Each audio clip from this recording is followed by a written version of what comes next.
আমরা সপরিবারে চলে এসেছি পুরী। এখনও যারা জার্নি ব্লগ দেখোনি গিয়ে দেখে আসতে পারো, চ্যানেলে আপলোড করা আছে।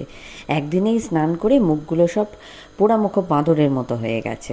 দিদিভাইয়ের পুচকে আর বাকি সবাইকে নিয়ে আমরা বেরিয়ে পড়েছি সন্ধেবেলা সমুদ্রের পাড়ে গিয়ে একটু বসবো বলে। চা খেয়ে নিয়ে তারপরে খেলাম এই গরম গরম কর্ন চাট। আর তারপরে কি বুকুর বায়না শুরু হলো উঠে চড়বে, তাও আবার কাকাইয়ের সাথে। বুকু বায়না করবে আর আমরা পূরণ করব না, এ তো হতেই পারে না। যেমন কথা তেমন কাজ। আবার এদের সাথে যোগ দিল পুচাই, আমার ছোট মামার মেয়ে। তিনজনে মিলে আমাদেরকে বাই বাই করে উটের পিঠে সফরে বেরিয়ে গেল। যখন ফিরছে তখন বুঝলাম বাচ্চার নাম করে বড়রাও বেশ মজা করেছে। তারপরে আমরা সন্ধেবেলা খাওয়া দাওয়া করতে মুগলাই হাবে চলে গেলাম। ছোটবেলা থেকে স্কুল ছুটি পড়লেই নয় গরমের ছুটিতে নয় শীতের ছুটিতে পুরী আমরা আসবই। খাওয়া দাওয়া সেরে বুক্কু নিজের ফেভারিট জায়গায় উঠে পড়েছে। আজকের ভিডিওটা তাহলে এই অবধি, আবার দেখা হবে কাল।